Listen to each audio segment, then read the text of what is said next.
এসেছে জগন্নাথ দর্শন করতে, তবে কাঁদছিস একবার কৃষ্ণ একবার কৃষ্ণ। কুকুরটা সঙ্গে সঙ্গে মহাপ্রভুর চরণ দুখানা জড়িয়ে ধরেছে। আমার মন চায় কৃষ্ণ বলবো, কৃষ্ণ বলে কাঁদো, কিন্তু তুমি যে আমার বলার শক্তি দাও। কৃষ্ণ বলে কাঁদার সৌভাগ্য আমার হয়নি, এ জন্মে তো হলো না। কৃষ্ণ বল প্রভু যদি আমায় জন্ম একজন কৃষ্ণ ভক্ত মায়ের গর্ভে জন্ম দিও।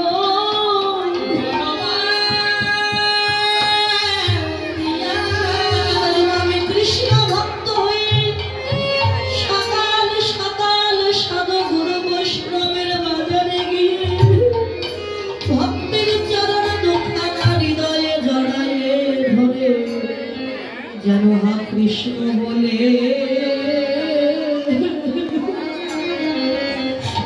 আমি কাঁদিতে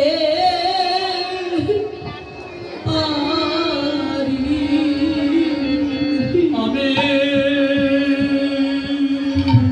আমি তাই গৌরিব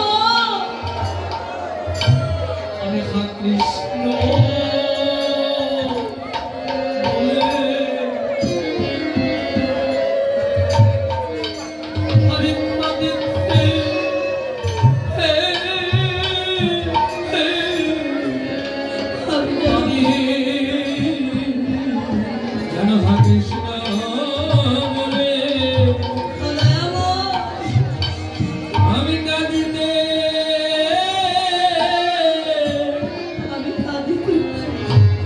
দিতে পারি।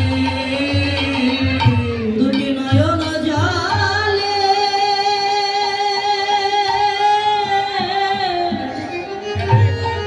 দুটি নয়ন জালে বহু হাসায়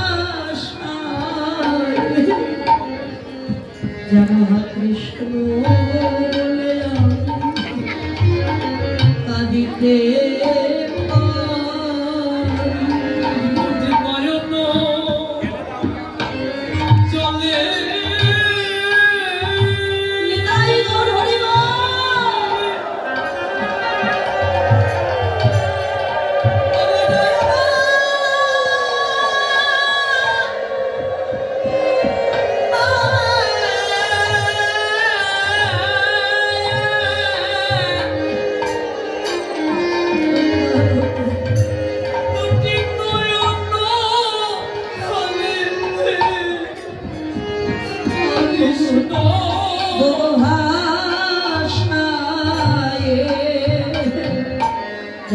কৃষ্ণ কৃষ্ণ বলে আমি কাঁদিতে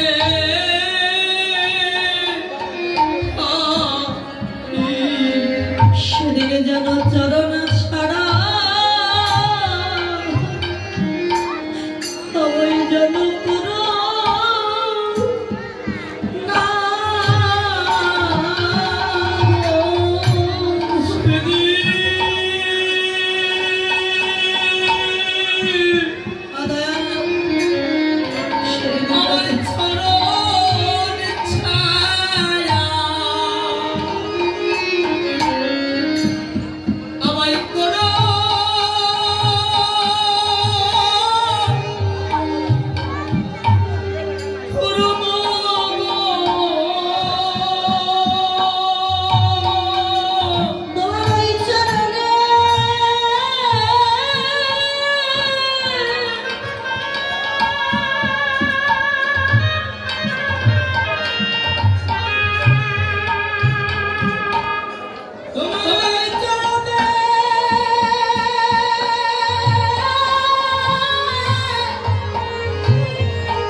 এ জন্মে তো হলো না কৃষ্ণ বল।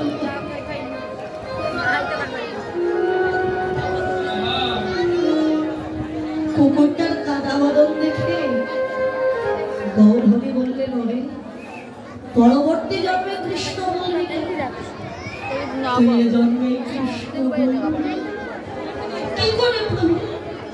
আমার যে বলার শক্তি। মহাপ্রভু কুকুরটার মাথায় হাত দিয়েছে, হাত দিয়ে বলছে, ওরে এবার কৃষ্ণ বল, এবার তুই একবার কৃষ্ণ বল। যেই না মাথায় হাত দিল, মহাপ্রভুর আশীর্বাদে ওই কুকুরটা নিজের ডাক ভুলে গিয়ে হা কৃষ্ণ প্রাণ কৃষ্ণ বলেছে।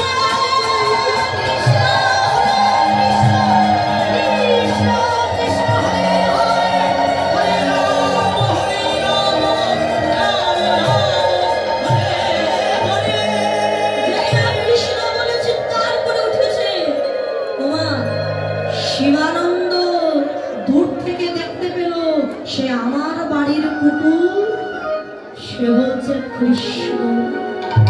গৌরহরি এ কি দেখছি, কুকুরে কৃষ্ণ বলে, কুকুরেও কৃষ্ণ বলে, একটা পশু সে কিনা কৃষ্ণ বলছে। শিবানন্দ তুমি কাকে পশু বলছো? তুমি ওকে পশু বললো না, ও পশু কুলে জন্ম নিয়েছে বটে, কিন্তু আচার আচরণ ঠিক মানুষের মতো, আর আমরা মানব কুলে জন্ম একবার কৃষ্ণ বললাম। শিবানন্দ ভক্তি যার কৃষ্ণ তার, সর্বশাস্ত্রে কয় ভক্তি না থাকলে কৃষ্ণ দেখিলেও কি হয়। ওই দেহে যে ভক্তি, এটা কোনো মানুষের দেহে না। আজকে ভক্তির জন্য এত দূর এসেছি, তোমার বাড়িতে থেকে একাদশী করল, সাধুগুরু বৈষ্ণবের একটু সেবা করল, তাকে তুমি পশু বলছো। ওর দেহে যে আছে অপার ভক্তি, সেই ভক্তি সাধারণ কারণ। শিবানন্দ ছুটে গিয়ে কুকুরটাকে ডেকে বলে, ভক্ত তুই আমায় ক্ষমা করে দে, তুই আমার বাড়িতে ছিলি, কিন্তু তোর মতো ভক্তকে আমি চিনতে পারি। ওরে তোর দেহে যে ভক্তি আছে, সেই ভক্তি যে আমার দেহে। শুনেছি ভক্ত সঙ্গ করলে নাকি মানব জনম ধন্য, কেন আর দূরে দাঁড়াই আছি? একবারে আয় ভক্ত, ভক্ত সঙ্গ করি।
একদিন সাধু সঙ্গ আমি করিলাম না।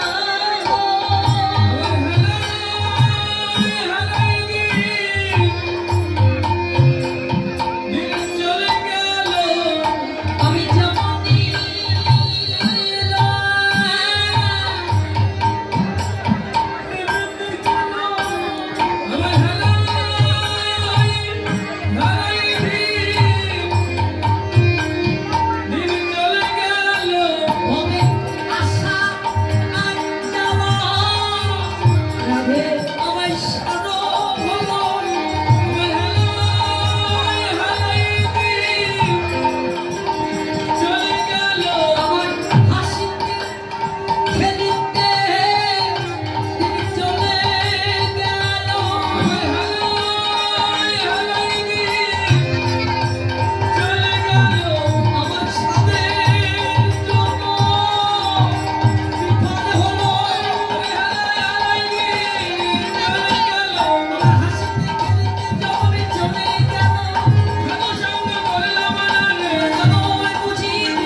কুকুরটার মাথায় হাত দিয়ে বলে, ওরে তুই যখন পশু বলে জন্ম নিয়ে কৃষ্ণ বললি তুই উদ্ধার হয়ে মাথায় হাত দিয়ে আশীর্বাদ করলে কুকুরটা সেই সঙ্গে সেই মুহূর্তে আমার মহাপ্রভুর কৃপায় স্বর্গে চলে গিয়েছিল।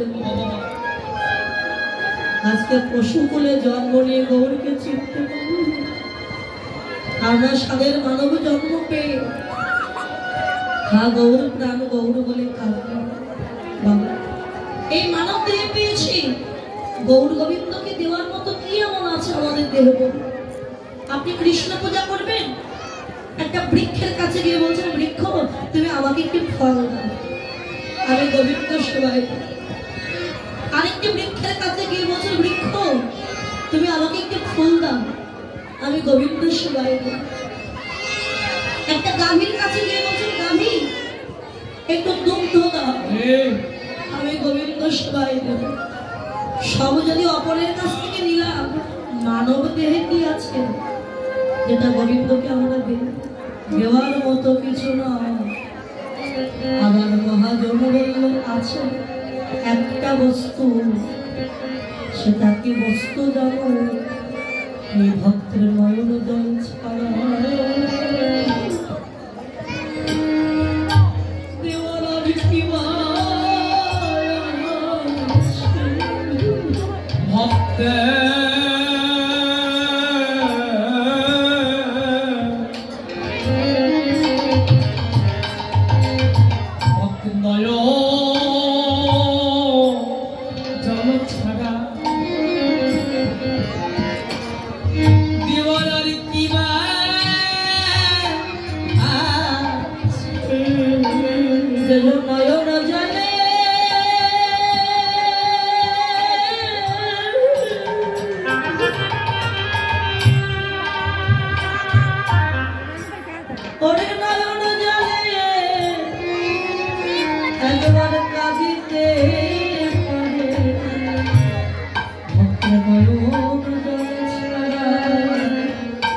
দেওয়ার কি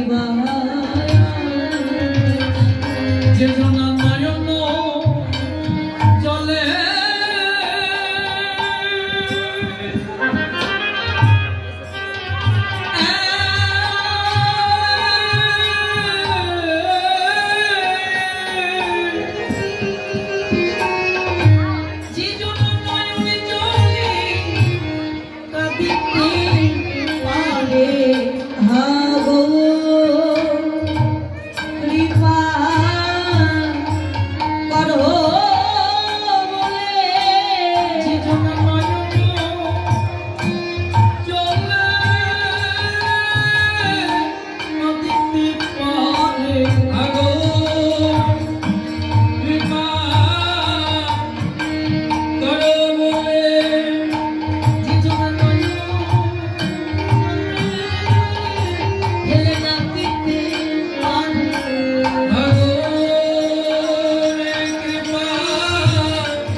নিহত জীবকে উদ্ধার করতে হলে আমায় নিজে আগে কলিযুগে যেতে হবে। সোনার বরণ গৌর হলে কৃষ্ণ হলো ভিতরে, রাধা হলো বাহিরে, দুইজনে মিলেমিশে এক হয়ে কলিযুগের মাঝে এসেছে। আজকে সরধনিক গঙ্গার কিনারায় পারিষদ ভক্তগণকে সঙ্গে নিয়ে খেলা করতে করতে কি জানে কি ভাবে গৌরীদাস। গৌরীদাসের কণ্ঠে জড়ি ধরে কি বললে, অবাস হইল অঙ্গ রাধা রাধা, ওটা রাধা নাম জপে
প্রবেশ করতে দেবে।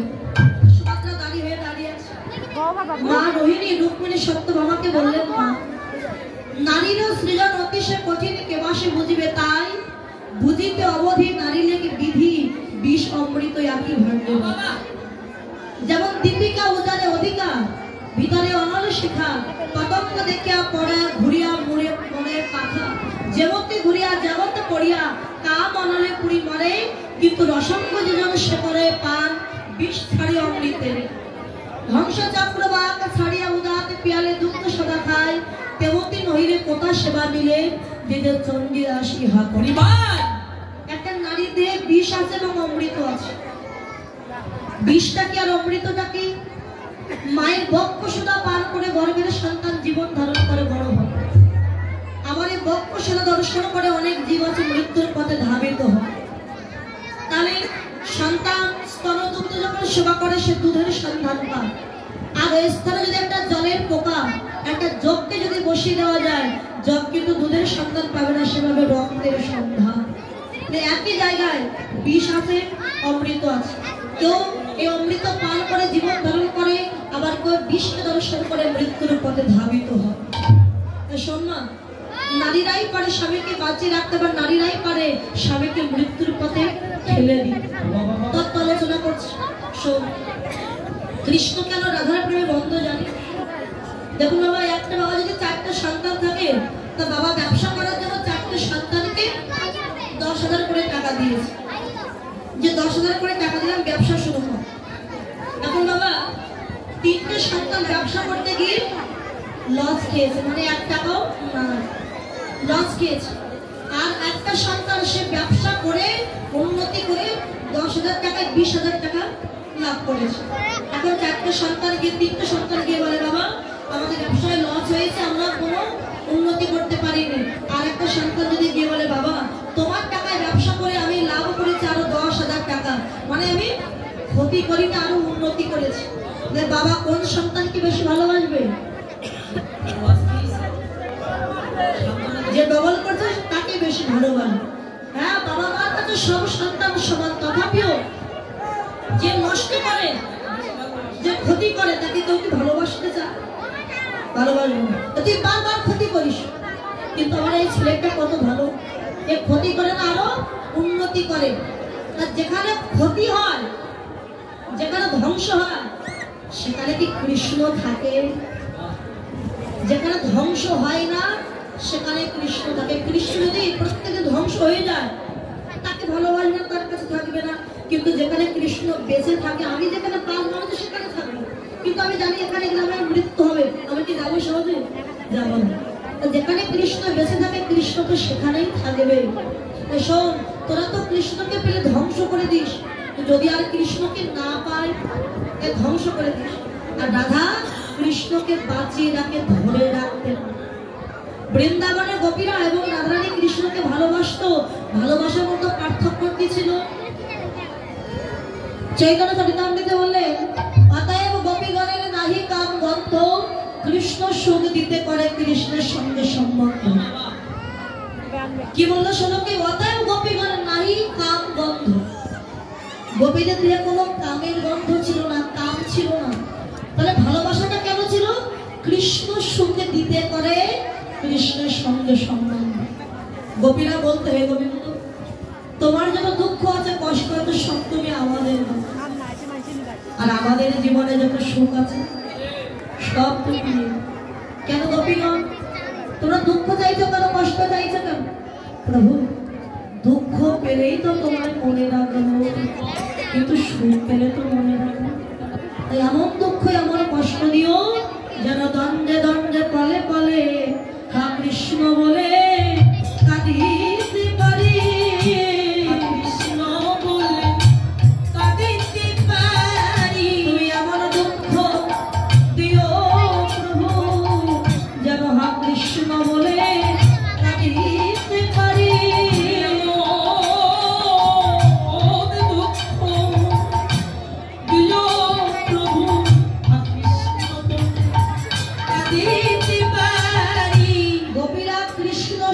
সুখী আর কৃষ্ণ দুঃখেই দুঃখী।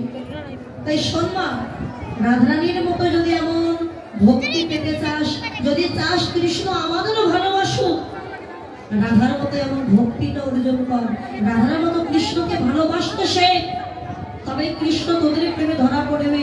বলে কৃষ্ণকে যদি দিবানিশে তাড়িয়ে দিস, ধ্বংস করে দিস, কৃষ্ণ কিন্তু তোদের কাছে থাকবে না। এই জন্য তো কৃষ্ণ রাধা রাধা বলে কাঁদছে। আমরা জানি ভক্তরা ভগবানকে পাওয়ার জন্য কাঁদছে, কিন্তু আজকে নবদ্বীপে দেখলাম ভগবান কাঁদছে ভক্তকে পাওয়ার জন্য। রাধা নাম জপে করা কর্ম যত নেই, সুরও ধরে ধারা মহাপ্রভু যখন কাঁদছে, ওই নয়ন কমল হতে বাড়ি বিন্দু দক্ষ কমলে পড়েছে। দক্ষ থেকে